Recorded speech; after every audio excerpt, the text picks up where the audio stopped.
অনেক নেতাকর্মী অবৈধভাবে দেশ ত্যাগের চেষ্টা করছেন। এরই মধ্যে অনেকে দেশ ছেড়ে পালিয়েও গেছেন, ধরা পড়েছেন কেউ কেউ। ৮ জন উপদেষ্টার বিরুদ্ধে সীমাহীন দুর্নীতির অভিযোগ তোলেন।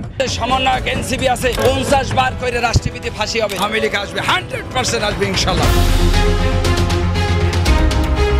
এদিকে আজ অনেক উপদেষ্টা দেশ ছেড়ে পালাচ্ছে। এক রাতেই দেশে বিশাল ঘটনা ঘটে, সবাই কঠিন আতঙ্কে আছে। শেখ হাসিনার আশার কবরে দেশ উত্তাল হয়েছে। কি হবে এই মুহূর্তে? কি বুঝতে পারছেন আপনারা দেশের পরিস্থিতি, কোন দিক যাচ্ছে দেশের সিচুয়েশন? এই দেশে অন্যায় অবিচার যতবার হয়েছে, আওয়ামী লীগের উপর জুলুম অত্যাচার গ্রেফতার, আওয়ামী লীগের হাজার হাজার মানুষ জেলে, এবং আওয়ামী লীগের অপরাধী যারা, এই অপরাধীদের সুনির্দিষ্ট যে অপরাধের বিচার, তার কোনো কিছুরই কোনো অগ্রগতি বা পদক্ষেপই নাই। আসছে 28 অক্টোবরের মধ্যেই মাননীয় প্রধান উপদেষ্টা প্রফেসর ডক্টর মোহাম্মদ ইউনূসের বিদায় ঘণ্টা বাজানোর মহা আয়োজন চলছে, ষড়যন্ত্র চলছে, প্লট রেডি করা হচ্ছে। শেখ হাসিনা বা আওয়ামী লীগ তিনি আপনার কোনোটাই চান না, তাহলে চান কি কাদের সিদ্দিকী? আওয়ামী লীগ এবং শেখ হাসিনা হচ্ছে বস্তুত এখন দৃশ্যমান অবজেক্ট। ভিবিনুরের অনুপস্থিতিতে গণ অধিকার পরিষদ সেই হারিয়ে ফেলছে, অ্যাজ ইফ যে বিএনপির ফাঁদে পড়েছে। বিএনপি ধমক দিয়েছে, আপনার সন্তান কি ছাত্র রাজনীতি করে? যদি বিএনপি হন, আপনার ছেলে কি ছাত্রদল করে? যদি জামাত হন, আপনার ছেলে কি ছাত্র শিবির করে? কোনো মতে ইন্টার পাস পর্যন্ত করে, তারপর তো বিদেশ পাঠাই দেন। আপনার নিজের ছেলের এত ভালোবাসেন, মেয়েরে ভালোবাসেন, বিদেশ পাঠাই নিরাপদ রাখেন, আর এইখানে অন্যের সন্তানরা এসে জীবন যুদ্ধ করাইতেছেন, যে খুব দেশ উদ্ধার করতেছেন। আওয়ামী লীগ আতঙ্কে বর্তমান সরকার এবং সরকারের যারা পৃষ্ঠপোষক এবং যারা ক্ষমতায় যেতে চান, তারা এখন পাগল প্রায়। আওয়ামী লীগের আতঙ্কে আছে উপদেষ্টারা, অনেকেই পালিয়ে যাচ্ছে আজ রাতে। দর্শক শ্রোতা, আপনারা জানেন যে শেখ হাসিনা গোপনে থেকে অনেক পরিকল্পনা করেছিল, এখন তার পরিকল্পনা আজকে সফল করতেছে এবং অনেক উপদেষ্টাদের উপর সরাসরি প্রভাব ফেলে, এবং সেই উপদেষ্টারা কিন্তু কঠিন একটি পদক্ষেপ নেয়। আপনারা সম্পূর্ণ ভিডিও দেখবেন। দেশের রাজনীতিতে বিভিন্ন দিকে ঘুরপাক্কায় অনেকে অনেক পদক্ষেপ নেয়, সরাসরি সমন্বয়ক উপদেষ্টা, তাদের উপরেও কিন্তু প্রভাব পড়ে। আপনারা সবকিছু দেখতে পারবেন এই একটি ভিডিওতে। ঢাকার রাজপথে ইতিমধ্যে কি হচ্ছে এবং উত্তেজনামূলক পরিবেশগুলোতে কি কি তথ্য আমাদের কাছে আসে। আসুন দর্শক শ্রোতা, আমরা কথা বাড়াচ্ছি না, আমরা সরাসরি ভিডিওর মূল আলোচনায় চলে যাচ্ছি। আওয়ামী লীগ আতঙ্কে বর্তমান সরকার এবং সরকারের যারা পৃষ্ঠপোষক এবং যারা ক্ষমতায় যেতে চান, তারা এখন পাগল প্রায়, উন্মাদের মতো বিভিন্ন কাজ করছেন। সর্বশেষ সংযোজন, পৃথিবীর কোন দেশে যে জাতীয় বিধান নাই সেরকম আইন প্রণয়ন করে আওয়ামী লীগ স্বনামে বেনামে কোনোভাবে যাতে নির্বাচনে আসতে না পারে, অথবা জনগণ যাতে আওয়ামী লীগকে ভোট দিতে না পারে, সেজন্য একটা প্রক্রিয়া। এতই আতঙ্ক। তাহলে আওয়ামী লীগ নাকি জনবিচ্ছিন্ন, আওয়ামী লীগ নাকি জনগণ চায় না, জনগণ সব বিপক্ষে। তাহলে আওয়ামী লীগকে ভোটে গিয়ে জনগণের ম্যান্ডেট নেওয়ার সুযোগ থেকে বঞ্চিত করার জন্য এই নোংরামি কেন করা হচ্ছে? এখন সেই নোংরামিগুলো কি বলি? জনপ্রতিনিধিত্ব অধ্যাদেশ যেটা রয়েছে, পাবলিক রিপ্রেজেন্টেশন অর্ডিন্যান্স, সেখানে কি কি ক্ষেত্রে কেউ প্রার্থী হতে পারবেন, কি কি করণীয়, এই বিষয়গুলো লেখা আছে। এটা স্বতঃসিদ্ধ একটা বিধিবিধান সেখানে রয়েছে। এটার উপরে সংস্কার কমিশন একটা প্রস্তাব করলো, ইলেকশন কমিশন বলল না, এতে ক্ষমতার অপব্যবহার হতে পারে, পিক অ্যান্ড চুজ হতে পারে, অ্যাবিউজ অফ পাওয়ার হতে পারে, আমরা রাজি না। সেটা কি? কারো নামে যদি কোনো আদালত থেকে কোনোভাবে ওয়ারেন্ট হয় অথবা হুলিয়া হয়, ওয়ারেন্ট আর হুলিয়ার ভিতর খুব একটা পার্থক্য কিছুই নেই, তাহলে তিনি আর নির্বাচনই করতে পারবেন না। এখন একজন মানুষের বিরুদ্ধে একটা মিথ্যা মামলায় ওয়ারেন্ট হলো, সেই ওয়ারেন্টের প্রেক্ষিতে তিনি কোর্টে যাবেন, কোর্টে মবের ভয় তিনি যেতে পারছেন না, তার বিরুদ্ধে কিন্তু এখন অভিযোগ প্রমাণিত হয়নি, তাহলে তিনি ইলেকশন করতে পারবেন না। আর স্বতঃসিদ্ধ আইন কি? আমাদের দেশের সর্বোচ্চ আদালতের আইন হচ্ছে, যতক্ষণ পর্যন্ত উপযুক্ত সাক্ষ্য প্রমাণের ভিত্তিতে বিচারিক প্রক্রিয়ায় কাউকে দোষী সাব্যস্ত করা না হয়, ততক্ষণ পর্যন্ত তাকে নির্দোষ ভাবতে হবে। Accused to be presumed innocent till the guilt is proved through evidence. এটাই হচ্ছে আমাদের সর্বোচ্চ আদালতের সিদ্ধান্ত। তাহলে প্রমাণিত হতে হবে জুডিশিয়াল প্রসিডিংস এর মধ্য থেকে যে এই ব্যক্তিটি দোষী, তার দণ্ড হবে, তাহলে তিনি নির্বাচন করতে পারবেন না। আর এখন নির্বাচন কমিশন যেটার সঙ্গে একমত হচ্ছিলেন না, সেটার সঙ্গে তারা একমত হয়ে গেছেন যে কারো নামে কোনো ওয়ারেন্ট হলেই তার আর নির্বাচন করতে পারবে না। কেউ যদি দোষী সাব্যস্ত হয় সে পর্যন্ত না, কোনো ওয়ারেন্ট হলেই আর তিনি নির্বাচন করতে পারবেন না। তাহলে যে কোনো একটা মিথ্যা মামলা করে কাউকে ওয়ান্টেড করলেই তিনি আর ইলেকশন করতে পারবেন না। এর সঙ্গে নতুন সংযোজন হলো ইন্টারন্যাশনাল ক্রাইমস ট্রাইব্যুনাল যেটা আছে, আইসিটি, যেটা মূলত বঙ্গবন্ধু এই আইনটা করেছিলেন 1971 সনে মহান মুক্তিযুদ্ধে যারা মানবতা বিরোধী অপরাধ করেছে তাদের বিচারের জন্য। মুখবন্ধে লেখাই আছে মহান মুক্তিযুদ্ধে যারা অপরাধ করেছে তাদের বিভিন্ন অপরাধের একটা ডেফিনেশন দেওয়া আছে সেটার বিচারের জন্য। সেখানে এখন নতুন করে পার্লামেন্ট নাই, মহামান্য রাষ্ট্রপতিকে দিয়ে একটা অর্ডিন্যান্স করানো হয়েছে বা করানো হবে। সেখানে থাকবে কেউ যদি আইসিটি ট্রাইব্যুনালে কোনো অভিযোগ করেন, অর্থাৎ কেউ কমপ্লেইন করলেন, এই কমপ্লেইনটা যদি আইসিটি ট্রাইব্যুনাল গ্রহণ করেন তাহলেই আর তার ইলেকশন করার সুযোগ নাই। এখন ট্রাইব্যুনালে তো বাংলাদেশের সব সাংবাদিক, সকল রাজনীতিবিদ, সকল এমপি সবার বিরুদ্ধেই ভুরি ভুরি দরখাস্ত সুন্দরভাবে দাখিল করে রাখা আছে। এমনকি যারা দেশের ভিতরে ছিল না, যে আপনার সন্তান কি ছাত্র রাজনীতি করে, যদি বিএনপি হন আপনার ছেলে কি ছাত্রদল করে, যদি জামাত হন আপনার ছেলে কি ছাত্র শিবির করে, কোনো মতে ইন্টার পাস পর্যন্ত করে তারপর তো বিদেশ পাঠিয়ে দেন। আপনার নিজের ছেলের এত ভালোবাসেন, মেয়েরে ভালোবাসেন, বিদেশ পাঠিয়ে নিরাপদ রাখেন, আর এইখানে অন্যের সন্তানরা এসে জীবন যুদ্ধ করাইতেছেন যে খুব দেশ উদ্ধার করতেছেন। এই প্রত্যেকটা শহীদ পরিবার থেকে একজন যদি জান বাজি রেখে নামে তাহলে এখানে কি অবস্থা হওয়ার কথা ছিল বলেন? যেইটা আপনার বিরুদ্ধে হবে, এই এস্টাবলিশমেন্টের বিরুদ্ধে, সেইটা হলো মব। আর যেইটা আপনার শত্রুর বিরুদ্ধে হবে ওইটা মব না, ওইটা হলো মুক্তিযুদ্ধ। একটা মেয়ে বলতেছে যে আমি তো ইন্টারফেল টাইনে টুইনে পাস করছি, আমি কোটা মোটা দিয়ে কি করব? কি ভীষণ সত্য উচ্চারণ বলতেছে, এই কোটা দিয়ে আমি কি করব? আমি তো টাইনে টুইনে ইন্টার পাস করছি, আমি ফেল করছি, আমার কয়দিন পর বিয়ে হয়ে যাবে, কিন্তু আমার ভাইয়ের রক্ত দেখে আমি থামতে পারি না, আমি রাজপথে নামি আসছি। তা আপনারা রাজনীতিবিদরা যারা এই কথা বলেন না, আপনাদের বাচ্চারা ও লেভেল পড়ে, এরপরে বিদেশ চলে যায়, যে কয়দিন ক্ষমতায় থাকেন দেশে এসে ঘুরে ফিরে আবারও বিদেশ চলে যায়। তা আপনার বাচ্চা তো বাংলাদেশে থাকেও না, বাংলাদেশে পড়ার, এবং দেখেন ছাত্র রাজনীতির পক্ষে তারা মরে যায়। একটা বাংলাদেশের পারলে আপনারা বলেন প্রধান সারির কোন রাজনৈতিক দলের কোন নেতা সন্তানেরা তার দলের ছাত্র রাজনীতি করে? একজন বলেন যে প্রত্যেকটা রাজনৈতিক দলের প্রথম 5-10 জন নেতার নাম বলেন। আমরা বলেছি ছাত্র রাজনীতি থাকতে হবে, লেজুরবাদী ছাত্র রাজনীতি না, ক্যাম্পাসে ছাত্র সংসদ হবে, কিন্তু খুব যুক্তি দেওয়ার চেষ্টা করেন। যখন বললাম যে আপনার সন্তান কি ছাত্র রাজনীতি করে, যদি বিএনপি হন আপনার ছেলে কি ছাত্রদল করে, যদি জামাত হন আপনার ছেলে কি ছাত্র শিবির করে, কোনো মতে ইন্টার পাস পর্যন্ত করে তারপর তো বিদেশ পাঠিয়ে দেন। আপনার নিজের ছেলের এত ভালোবাসেন, মেয়েরে ভালোবাসেন, বিদেশ পাঠিয়ে নিরাপদ রাখেন, আর এইখানে অন্যের সন্তানরা এসে জীবন যুদ্ধ করাইতেছেন যে খুব দেশ উদ্ধার করতেছেন। এইসব ভণ্ডামির একটা পর্যায়ে থাকে, এগুলো বন্ধ করতে হবে। এখন যেটা ব্যাপার, আপনারা এই যে ইসের ব্যাপারে দেখেন, গত 1 বছরের ব্যাপারে আপনাদেরকে বিনীত আকারে বলি, মিডিয়ার ভাইরা যেটা করছেন না, গত 1 বছরে বাংলাদেশে তো গৃহযুদ্ধ হওয়ার কথা ছিল, 1000 বার বলেছি। আওয়ামী লীগ নিজে বলেছে আর পতন হলে 5 লক্ষ মানুষ মারা যাবে। এটা সে কেন বলেছে?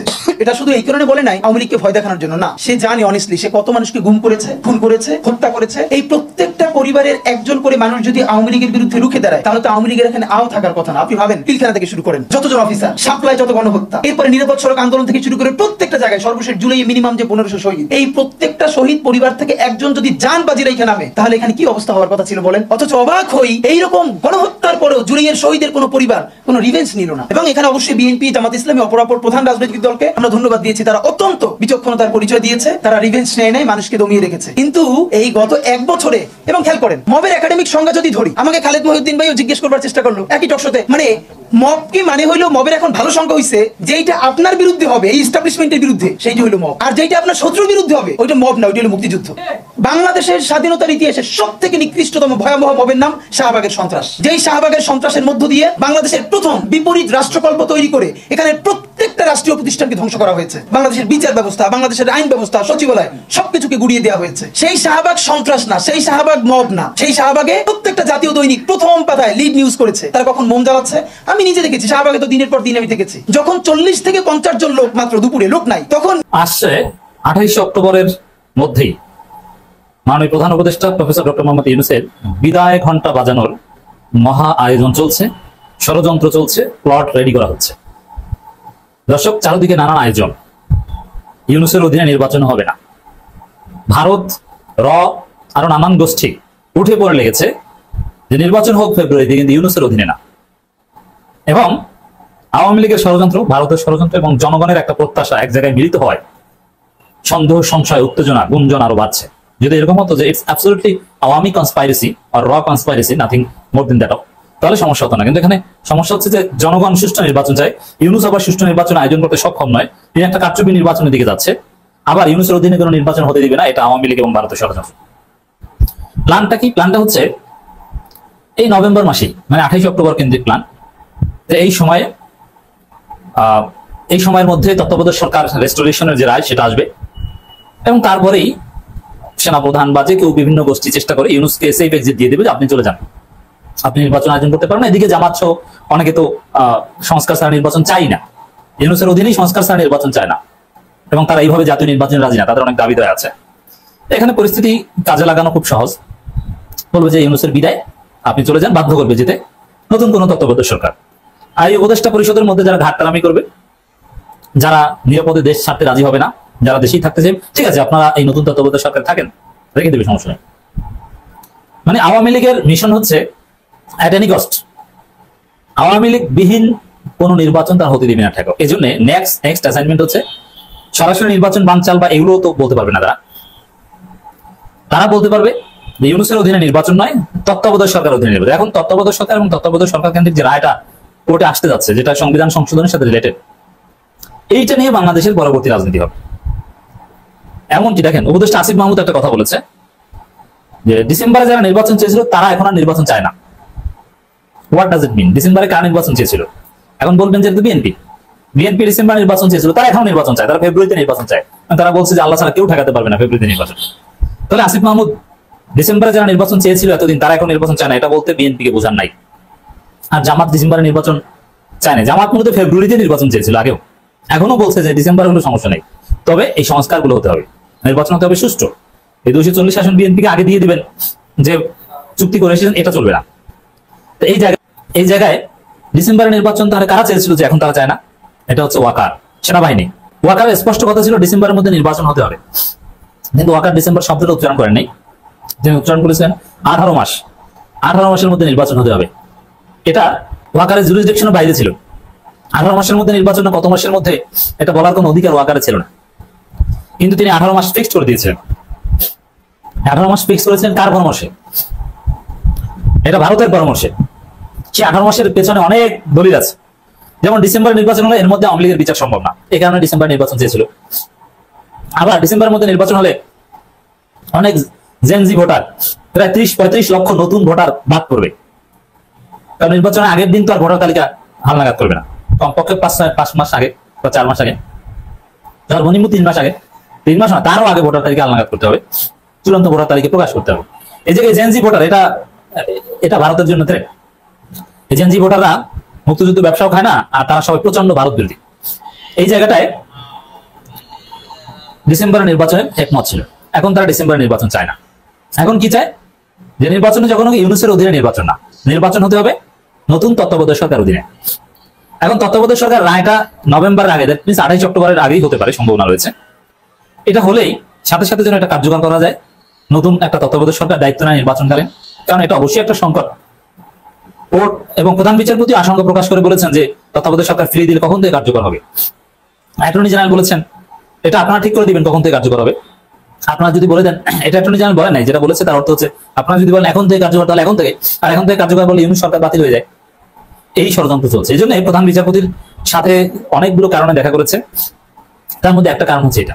অবশ্য প্রধান বিচারপতি দেশ বিরোধী কিছু করবেন না, ভারত সুবিধা পায় বা ভারত চায় এমন কিছু ভুলও তিনি করবেন না, কারণ প্রধান বিচারপতি এই আকিদা ঠিক আছে।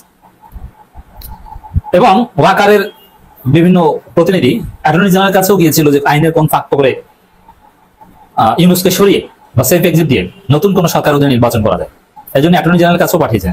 দেখেন একটা বিষয় স্পষ্ট, এখানে ওয়াকার জানে বা ভারতও জানে গায়ের জোরে বর্তমানে কিছু করা যাবে না। ইউনূসকে সরানো হোক, নতুন তত্ত্বাবধায়ক সরকার হোক, নির্বাচন থেকে গায়ের জোরে কিছু করতে পারবে না। এখানে ভারত বা ভারতপন্থীদের সামনে, যেমন সেনাপ্রধান গায়ের জোরে সেনা ক্ষমতা নেওয়ার সক্ষমতা ওয়াকারের 14 গোষ্ঠীর নেই, কোশ্চিনকালও পারবে না। ওই যে বললাম না, সেনা অভ্যুত্থান ঘটালে ক্যান্টনমেন্টে ইট একটাও থাকবে না, তাহলে রাস্তা একটা আইনি ফাঁক পাবেন। এই জন্য অ্যাটর্নি জেনারেল কাছে যাচ্ছে, আইনজ্ঞদের কাছে যাচ্ছে, বিচার বিভাগকে ব্যবহার। একবার কিন্তু একটা বিচার বিভাগের খুব চেষ্টা হয়েছিল, আপনারা জানেন, সেটা হাসনাত আব্দুল্লাহ ঠেকিয়ে দিয়েছে। তো এখানে বিচার বিভাগকে ব্যবহার করে বা জনগণের প্রত্যাশার যে রায়, তত্ত্বাবধায়ক সরকার রেস্টোরেশন, এটা তো সবাই চায়, ওইটাকে কেন্দ্র করে একটা মহা অঘটন ঘটানোর চেষ্টা চলছে যে ইউনূস সরকারকে সরিয়ে দিবে। আবার প্রথমে যেটা বলেছি 2-2-4 মিলে যাচ্ছে, যে এমনিতেই জনগণ প্রফেসর ইউনূস যে নির্বাচন আয়োজন করতে যাচ্ছেন ওই নির্বাচন চায় না। জামাত এনসিপি চরমনায় সম্পূর্ণ উল্টো অবস্থানে। এখানে পরিস্থিতি সুযোগ কাজে লাগানো যথেষ্ট সুযোগ ওদের রয়েছে ষড়যন্ত্র করার। এজন্য সামনে জটিল পরিস্থিতি, কঠিন পরিস্থিতি আসছে, অকল্পনীয় অভাবনীয় কিছু ঘটতে পারে। নভেম্বরের আগেই আরো খাসভাবে বলে 28 অক্টোবর আগে, 28 অক্টোবর বাংলাদেশের রাজনীতির একটা ডিমার্কেশন। এই 28 অক্টোবর ইতিহাসের পালাবদল ঘটে, বারবার ঘটার চেষ্টা করেছিল, কিন্তু কখনো সফল হয়, কখনো সফল হয় না। 28 অক্টোবর তো আপনারা তো দেখলেন এখানে কি কথা হচ্ছে, অনেকেই কিন্তু অনেক কথা বলতেছে, অনেকে আলোচনা করতেছে, অনেকে সমালোচনা করতেছে দেশের বিভিন্ন অবস্থা এবং পরিস্থিতি নিয়ে। বিশেষ করে এখানে আজকে অনেক উপদেষ্টারা যে তারা যে বিভিন্ন পদক্ষেপ নিচ্ছেন বা তাদের উপর যে প্রভাব পড়ে আওয়ামী লীগের বিভিন্ন পরিকল্পনা, এইগুলো নিয়েই কথা হয়। এই বিষয়গুলো নিয়ে আপনাদের মন্তব্য কি, দেশের ওই রাজনৈতিক প্রেক্ষাপট নিয়ে আপনাদের মন্তব্যটা অবশ্যই আপনারা আমাদের কমেন্ট বক্সে লিখে যাবেন। আর হেতক্ষণ আপনাদেরকে আমরা যা কিছু দেখিয়েছি সব কিছু আমরা সোশ্যাল মিডিয়া থেকে সংগ্রহ করেছি, এখানে আমাদের নিজস্ব কোনো মন্তব্য নেই বা নিজস্ব কোনো সিদ্ধান্ত নেই। সর্বশেষ আপনাদের কাছে আমাদের একটা রিকোয়েস্ট থাকবে, আপনারা আমাদের চ্যানেলে নতুন দর্শক হয়ে থাকলে চ্যানেলটি সাবস্ক্রাইব করবেন এবং পাশে থাকা বেল বাটনটি বাজাবেন যাতে করে নেক্সট ভিডিওটা সবার আগে আপনাদের কাছে পৌঁছায়। ধন্যবাদ।